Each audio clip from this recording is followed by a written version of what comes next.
పుట్టినరోజు, పెళ్లి రోజు, నిశ్చితార్థం, సారీ ఫంక్షన్స్, రిసెప్షన్ ఏదైనా సరే అన్ని శుభకార్యాలకు సంప్రదించండి Aishwarya convention. Welcome to Suman TV Warangal.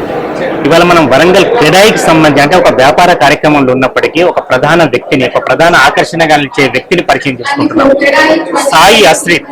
ఎందుకంటే ఈ యువ ఐఏఎస్ అధికారి వరంగల్ ఊరుగల్లు ముద్దుబిడ్డే కాదు, వారణాసిలో ప్రధాని నరేంద్ర మోడీ ప్రాతినిధ్యం వహిస్తున్న వారణాసిలో ఏకంగా ఒక కారునే కోర్టు హాల్ గా మార్చి, అంటే సత్వర న్యాయం ఏ న్యాయస్థానాలైనా మనం చూడొచ్చు, ఎప్పటికప్పుడు సత్వర న్యాయం అందించాలని, కొన్ని వేల కేసులు పెండింగ్ లో ఉన్న పరిస్థితులలో సత్వర న్యాయం అందించాలనే పరిస్థితిలో ఉన్నప్పుడు ఈయన ఆ చొరవ తీసుకున్నాడు. ఆ చొరవ తీసుకోవడమే కాకుండా వేలాది కేసులు పరిష్కార దిశలో కూడా ప్రయత్నం చేశాడు. అసలు ఇంత చిన్న వయసులో 40వ ర్యాంకులో రావడమే ఒక అంటే చాలా మందికి ఇన్స్పిరేషన్ కలిగించే విషయం అయితే, అందులో ఇలాంటి ప్రత్యేకమైన కార్యక్రమాలు కూడా చేపట్టి చాలా మంది దేశంలో వేలాది మంది దృష్టిలను, ముఖ్యంగా నెటిజన్లు చాలా పెద్ద ఎత్తున ప్రశంసలు అందజేస్తున్నారు. వారి ఫాదర్ రియల్ ఎస్టేట్ రంగంలో ఉండటం వల్ల ఈ రోజు క్రెడాయికి రావడం జరిగింది. అసలు వారి యొక్క బాల్యం ఎట్లా గడిచింది, తర్వాత ఇన్స్పిరేషన్ ఏమిటి, వీటి అన్నిటికంటే వారణాసిలో ఆయన చేసిన కార్యక్రమానికి స్ఫూర్తి ఎవరు నిలిచారని ఒక్కసారి సాయి అశ్రిత్ని అడిగే ప్రయత్నం చేద్దాం. సాయి అశ్రిత్, ముందుగా బెస్ట్ ఆఫ్ లక్. అంటే మీకు అభినందనలు చెప్పాలా, దీవెనలు చెప్పాలా తెలియటం లేదు మీ వయసును బట్టి, కానీ మీరు ఇప్పుడు ఐఏఎస్ అధికారిగా ఉన్నారు. Thank you very much sir. ఇప్పుడు ఐఏఎస్ గా పాస్ అయ్యాను, తర్వాత ఉత్తరప్రదేశ్ ఆర్డర్ వచ్చింది, తర్వాత వారణాసిలో పోస్టింగ్ వచ్చింది. అసలు వారణాసి అంటేనే మన తెలుగు వాళ్ళకి చాలా పుణ్యక్షేత్రం. సో అక్కడికి వెళ్ళినప్పుడు కూడా మా పేరెంట్స్ కానీ, మదర్ కానీ వీళ్ళందరూ అక్కడ పనిచేయడమే నీకు ఒక పుణ్యం. అది కొంతమంది 9 రోజులు ఉండడానికి అక్కడికి వస్తుంటారు, నీకు నియర్లీ 9 నెలలు 2 సంవత్సరాల వరకు అక్కడికి వస్తుంది. అది చాలా సంతోషకరమైన విషయం సార్. బాల్యం అంతా కూడా వరంగల్లోనే జరిగింది. ఇంజనీరింగ్ ఒకటి బిట్స్ పిలాని రాజస్థాన్ లో జరిగింది. ఒకసారి చెప్పండి, అంటే మా వ్యూవర్స్ తెలియాలి కాబట్టి. నాదంతా స్కూలింగ్ అండి వరంగల్ పబ్లిక్ స్కూల్లో జరిగింది, హనంకొండ, మెయిన్ హంటర్ రోడ్ లోనే ఉంటుంది. తర్వాత శ్రీ చైతన్యలో ఇంటర్ చేశాను హైదరాబాద్ లో. తర్వాత గ్రాడ్యుయేషన్ నాది civil engineering bits Pilani Rajasthan లో జరిగింది. అక్కడే నాకు కొంచెం హిందీ నేర్చుకోవడం, అక్కడ నార్త్ కల్చర్ అలవాటు అవ్వడం జరిగింది. అండ్ ఇప్పుడు కోఇన్సిడెంటలీ నాకు ఆర్డర్ కూడా ఉత్తరప్రదేశ్ అవడం వల్ల అక్కడ పోస్ట్ చేయాలి. ఎస్పెషలీ ఇది నేను ఇలా ఎందుకు చేయాల్సి వచ్చింది అంటే, ఏదైనా మన మంచి పని చేయాలనుకున్నప్పుడు చాలా అడ్డంకులు వస్తుంటాయి. మనం బయట చూసి అనుకున్నంత ఈజీ కాదు మంచి పని చేయడం ప్రాక్టికల్ గా.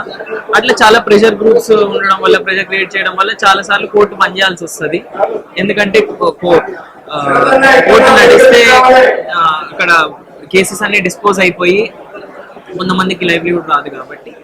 సో అలాంటి కాకపోతే ఈసారి మా CM sir, honourable CM sir and మా డిఎం సార్ కూడా వాళ్ళు ఒక మిషన్ మోడ్ గా కోర్ట్ కేసెస్ ని సాల్వ్ చేయాలి అని చెప్పి ఒక మిషన్ ఎత్తుకున్నారు డిసెంబర్ మంత్ లో. ఆ మంత్ లో అక్కడ 2 విషయాలు చేయొచ్చు. నేను వీళ్ళు వచ్చి కోర్టు ఆపుతున్నప్పుడు నేను పోలీసులను పిలిచి లీగల్ గా అట్లా చేయొచ్చు, కానీ అట్లా చేస్తే గొడవ అనేది పెద్దగానే అవుతుంది. ఆ రోజు కోర్టు నడవాలన్న నా గోల్ మాత్రం అది ఆగిపోద్ది. ఆ రోజు మేబీ నెక్స్ట్ డే నుంచి బాగా జరుగుతుంది, కానీ ఆ రోజు నాకు ఆగిపోయేది కోర్టు. నాకు అనిపించింది నా కార్ లో మైక్ ఉంటుంది సార్, అది లా అండ్ ఆర్డర్ సిచ్యువేషన్స్ కోసం అని ఉంటుంది. సో అది చూసినప్పుడు నేను అనుకున్నా ఇది ఎప్పుడైనా వాడవచ్చు, అది మైండ్ లో ఉండిపోయింది. ఆ రోజు నేను కార్ ఎక్కుతుంటే అందరూ మేము కోర్టు ఆపేసాం కాబట్టి వాళ్ళు వెళ్ళిపోతున్నారు, తిరిగి ఫీల్డ్ కి వెళ్తున్నాడు అనుకున్నారు. కూర్చొని విండోస్ రోల్ ఆన్ చేసి మైక్ పెట్టి అనౌన్స్ చేసి, ఎందుకంటే అందరినీ వినడం ఇంపార్టెంట్. ఒక కోర్టులో మెజిస్ట్రేట్ లో కూర్చున్నాం. లక్కీగా అందరూ పీపుల్ ఎస్పెషల్లీ పాజిటివ్ గా రెస్పాండ్ అయ్యారు. అది చాలా గ్రేట్. అది పాజిటివ్ గా రెస్పాండ్ అయ్యి అక్కడికి వచ్చి వాదించడం, ఒకవైపు పిటిషనర్స్ ఇంకోవైపు రెస్పాండెంట్స్ వచ్చి వాదించారు. దాని తర్వాత సీనియర్ లాయర్స్ వాళ్ళకే అనిపించింది సార్ అంత చేస్తున్నప్పుడు పీపుల్ కోసం మనం కూడా చేయాలని. సో ఎవరైతే ప్రొటెస్ట్ చేస్తున్నారో వాళ్ళని పక్కన పెట్టేసి మళ్ళీ బ్యాక్ కోర్టులోకి వెళ్ళిపోయి కూర్చోవడం జరిగింది. దీనివల్ల ఏంటంటే, ఒకటి పీపుల్ కి తెలిసింది ఆఫీసర్ మంచోడు, ఒకటి మన కోసం పనిచేస్తున్నాడు. నెక్స్ట్ డే నుంచి వాళ్ళు కూడా నా దగ్గరకు వచ్చి వాళ్ళ ప్రాబ్లమ్స్ ఎక్కువ చెప్పుకోవడం జరిగింది. ఆ రోజు నుంచి డిసెంబర్ 26th 25th ఎప్పుడో జరిగింది సార్.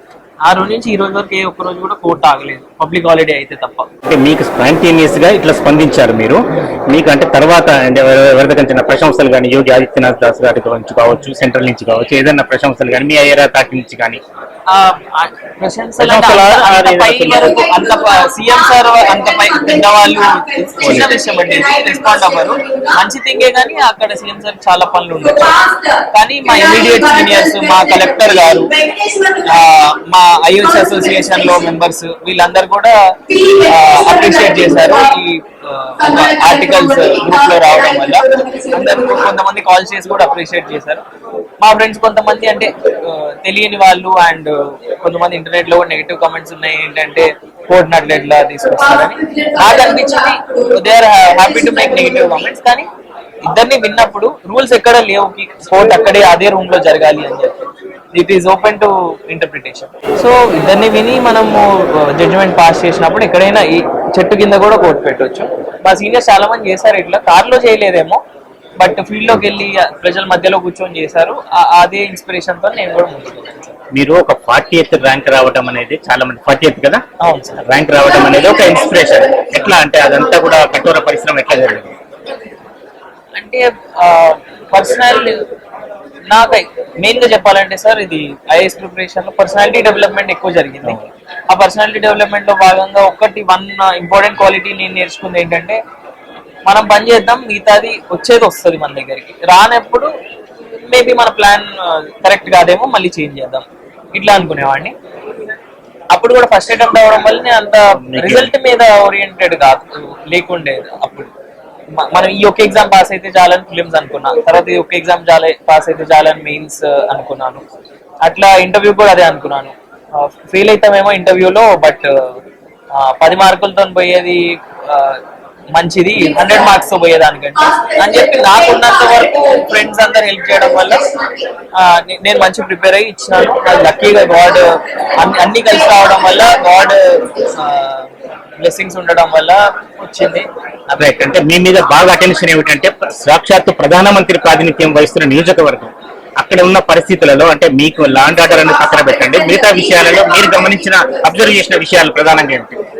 ప్రధాన మంత్రి గారి కాన్స్టిట్యున్సీ అవ్వడం వల్ల అక్కడ డెవలప్మెంట్ ప్రాజెక్ట్స్ చాలా, వేరే డిస్ట్రిక్ట్ లో 1 రూపీ ఖర్చు పెడితే అక్కడ నియర్లీ 5 రూపీస్ 6 రూపీస్ అంటే ఆ రేషియోలో ప్రాజెక్ట్స్ జరుగుతున్నాయి. ఏదైనా కూడా ఒకప్పుడు కాశీని నీట్గా ఉండేది కాదనే వాళ్ళు, నేను వెళ్ళలేదు కానీ అక్కడ జనాలే చెప్తారు అస్సలు ఉండదు, వెరీ అన్క్లీన్ ప్లేస్ అని. ఇప్పుడు చాలా నీట్గా ఉంటది కాశీ, చాలా డెవలప్మెంట్ ప్రాజెక్ట్స్ జరిగినాయి, పీపుల్ ఇన్కమ్ కూడా పెరుగుతుంది, అది చాలా మంచి డెవలప్మెంట్ వైపు నడిపిస్తున్నారు. అంటే మీరు ర్యాంక్ హోల్డర్ కాబట్టి ఇప్పుడు యూపీ మీరే సెలెక్ట్ చేసుకున్నారు. లేదు సార్, 3 మనకి పాలసీ అనేది క్యాడర్ పాలసీ అనేది చేంజ్ అవుతూ ఉంటుంది. ఇప్పుడున్న క్యాడర్ పాలసీ ఏంటంటే జోనల్ క్యాడర్ పాలసీ. ఇండియాని 5 zones గా డివైడ్ చేశారు. ఇప్పుడు సౌత్ జోన్ లో నేను నా ఫస్ట్ ప్రిఫరెన్స్ పెట్టుకుంటే, దట్ ఈస్ తెలంగాణ, నేను నా first preference Telangana home cadre. Second ఇది ఇక్కడ పెట్టలేను, మళ్ళీ బయట ఎక్కడికైనా పెట్టాలి. అట్లా అన్ని జోన్స్ తిరిగి రావాలి 1 round లో. సో ఫస్ట్ ఇక్కడ తెలంగాణ పెట్టుకున్నాను, తర్వాత Maharashtra, third is UP. So ఈ 2 మిస్ అయ్యి యూపీ వచ్చాయి. అంటే మళ్ళీ మీకు తెలంగాణ వచ్చే అవకాశం ఉంది. డెప్యుటేషన్ మీద రావచ్చు, లేకపోతే డెప్యుటేషన్ మీద ఢిల్లీకి వెళ్ళి పని చేసుకోవచ్చు. కార్డర్ అయితే నా హోమ్ కార్డర్ ఎప్పటికీ అదే ఉండిపోతుంది, యూపీ ఉంటుంది. అట్లాగే సాయి అశ్రత్, ఇప్పుడు ఎక్కడ ఇన్స్పిరేషన్ వచ్చినా తల్లిదండ్రుల నుంచే బాల్యం స్టార్ట్ అవుతుంది. ఎట్లా జరిగింది? పేరెంట్స్ సపోర్ట్ ఎట్లా వచ్చింది? ఫ్యామిలీ, పేరెంట్స్, ఫ్రెండ్స్ ఇట్లా అందరూ సపోర్ట్ చేస్తారు. ఇప్పుడు నువ్వు ఇది చేయలేవు, నువ్వు అది చేయలేవు అట్లా అంటే అది మనం బేసిక్ అనుకుంటాం, కానీ అది ఒక లగ్జరీ ఈ రోజుల్లో. అంటే ఎవరు నెగిటివ్ గా మనని పుష్ చేయనప్పుడు అదే ఒక లగ్జరీ. అలాంటి సిచ్యువేషన్స్ లో పాజిటివ్ రీఇన్ఫోర్స్మెంట్ నాకు ఇవ్వడం, నువ్వు చేయని మనం చూసుకున్నామని అట్లా మోటివేషన్ చాలా ఉండేది. నాకు వేరే ఫెసిలిటీస్ లో ప్రాబ్లమ్స్ కానీ ఎప్పుడు ఏం లేకుండా నేను నా చైల్డ్హుడ్ ని చాలా గోల్డెన్ చైల్డ్హుడ్ గా కన్సిడర్ చేస్తాను. ఎందుకంటే బాగా ఎక్కువ కష్టపడలేదు, అట్లని ఎక్స్ట్రీమ్లీ ఎక్కువ లగ్జరీస్ కూడా లేవు. అంటే ఏది అడిగినా కొనియడం. సో దానివల్ల మనకి కొన్నిటి వాల్యూ తెలిసింది, మనీ వాల్యూ తెలియడం. ఏది అడిగిన ఎమ్మటే కొని ఇచ్చేవాళ్ళు కాదు. మరి వాళ్ళు ఎందుకు అనుకున్నారో నాకు తెలియదు, నాకు మాత్రం అది మంచిగా జరిగింది అనుకుంటున్నాను. దానివల్ల బెనిఫిట్ వచ్చింది, వాల్యూ తెలిసింది, రిలేషన్స్ వాల్యూ తెలిసింది, మనీ వాల్యూ తెలిసింది.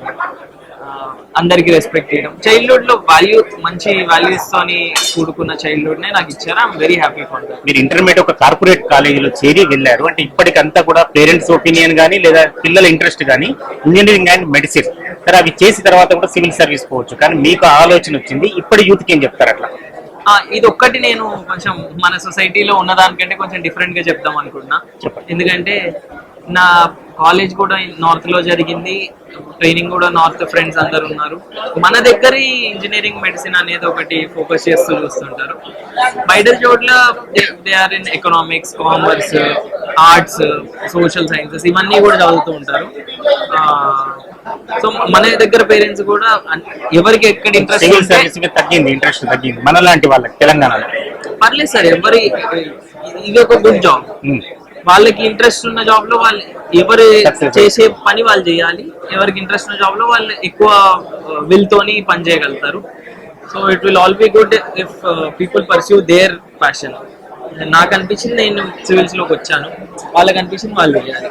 రైట్, మీ స్టెప్ ఇప్పుడు స్టార్ట్ అయింది వారణాసిలో కానీ ఇంకెక్కడైనా కూడా మీరు ఎక్కడైనా ట్రాన్స్ఫర్లు కావచ్చు. ఒక ఐఏఎస్ అధికారిగా ప్రధానమైన గోల్ ఏంటి? గవర్నెన్స్ ని పీపుల్ దగ్గరికి తీసుకెళ్ళాం సార్. అంటే అదంత ఈజీ కాదు, చెప్పినంత ఈజీ కాదు, చాలా హార్డిల్స్ ఉంటాయి. చాలా హార్డిల్స్ ఉంటాయి. పీపుల్ ఎన్లైటన్ చేసి పీపుల్ మోర్ ఎడ్యుకేటెడ్. మన ఇప్పుడున్న ఇండియా ఏంటంటే ప్రధాన మంత్రి గారు చెప్తున్నారు ఈ లాస్ట్ 25 years, ఇప్పుడు 75 years అయిపోయింది. మన సెంటినరీ ఇండిపెండెన్స్ సెలబ్రేషన్ అవ్వడానికి 25 years. ఇది గోల్డెన్ పీరియడ్ ఇండియాకి. మన ఇండస్ట్రీస్ కానీ ఈ ఇండియా గ్రోత్ లో ఈ విషయంలో నేను నా రోల్ వీలైనంత వరకు నన్ను ఏ పోస్ట్ లో పెట్టినా కూడా 100% నా ఉన్నదంతా తెలివంతా వాడి కష్టపడి ఆ పోస్ట్ కి న్యాయం చేసి అక్కడ ఉన్న ప్రజలందరికీ గవర్నెన్స్ ని దగ్గర చేద్దామని ఇదొక్కడే నా గోల్, వేరే ఏం గోల్స్.